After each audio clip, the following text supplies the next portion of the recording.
This little video is intended to help you with a creative writing assignment, which is focused on using sentence patterns and vocab from our book, focusing on chapters 1 through 3. Avoid Google Translate, please, for 3 reasons. First, it's often wrong for Latin because it doesn't really understand the grammar. Second, it won't give you macrons, those little marks over the vowels that tell you when the vowels are long. That's often how I can tell when a student has used Google Translate if there are not macrons over the vowels that are supposed to have them. And finally, it won't help you learn. Having Google Translate do your work for you is like having someone go to the gym and do your workouts for you. It won't make you fitter. You're going to be that guy sitting on the couch eating junk food and watching TV and getting heavy, not the guy working out at the gym. So again, just avoid Google Translate, please. Use the vocab and grammar from our books and think for yourself. Okay, so you're using sentence patterns and vocab from our book, focusing on chapters 1 through 3. There are 3 basic sentence patterns we've learned in those chapters: nominative plus est or sunt plus nominative, nominative plus verb, and nominative plus accusative plus verb. So I put together some cards that had some of the vocab on them for you. I think most of the nouns, people and things, are green. Adjectives are green or blue. Verbs are red. And then other words like conjunctions and adverbs, I think, are yellow, just to kind of help you distinguish those parts of speech. So let's play around with the first sentence pattern. For example, you might say, Puella est laita. The girl is happy. And you can leave the words on the cards exactly as they are and copy that sentence right into your notebook. Puella est laita. Or you could do Puella est ancilla. The girl is a maid. Copy that sentence straight into your book. Don't have to change anything.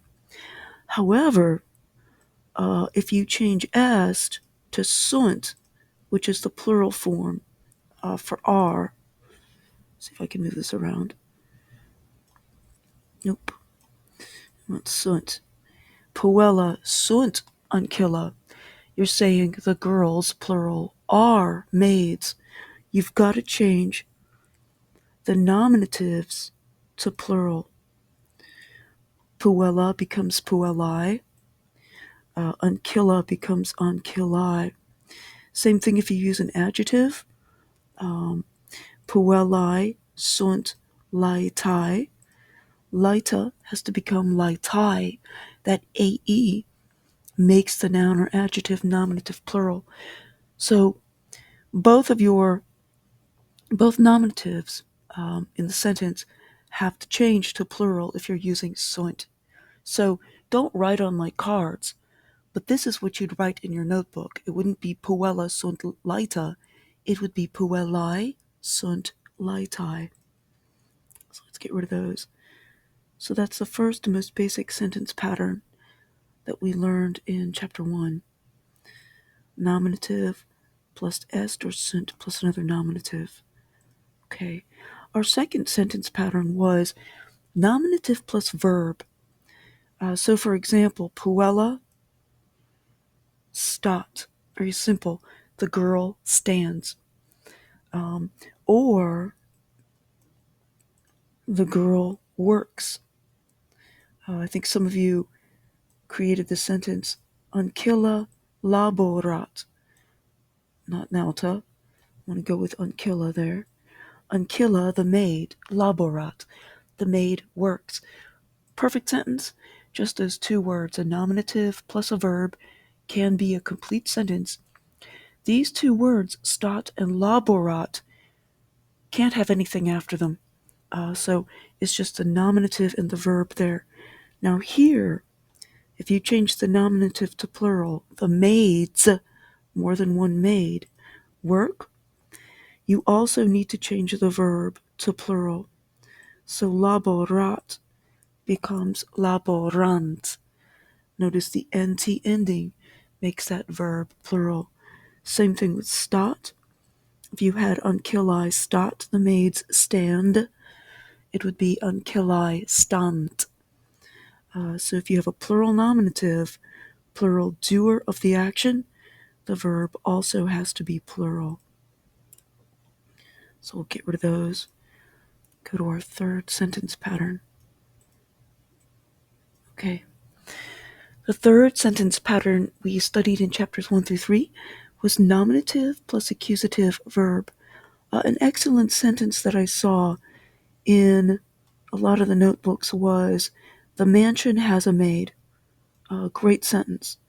So let's put that together. The mansion, if I can move my little card here. Wila is your nominative. Your verb was has, habet. And then your accusative was unkilla, made. Notice the word order.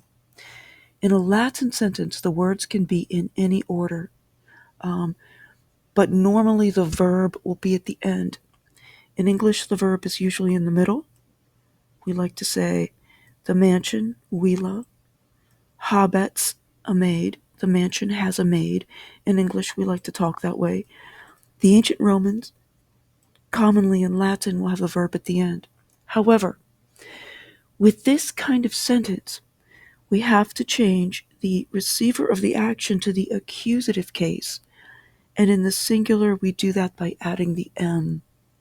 So it has to be Wila Ankilam Habet. The mansion has a maid.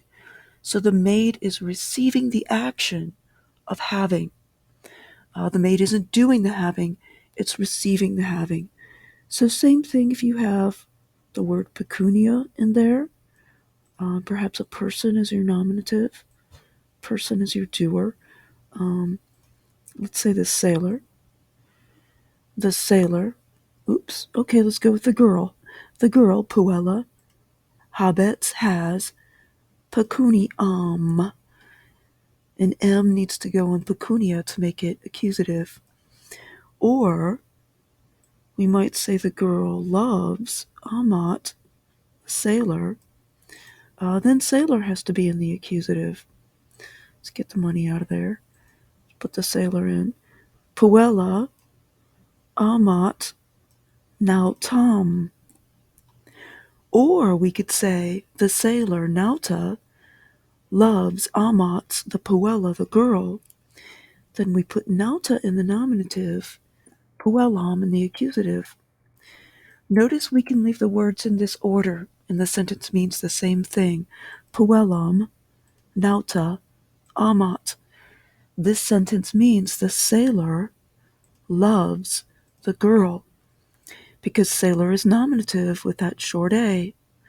The verb is amat. Puellam is accusative with the am. Doesn't matter what order the words are in, but the accusative case shows you that this word is receiving the action of the sentence, or action of the verb. So check over your sentences. Make sure that you're using those nominatives and accusatives correctly in your sentences. The nominative with a short A, it's nominative singular, is the doer of the action.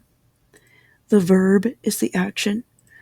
The accusative is the receiver of the action, and the accusative singular is am.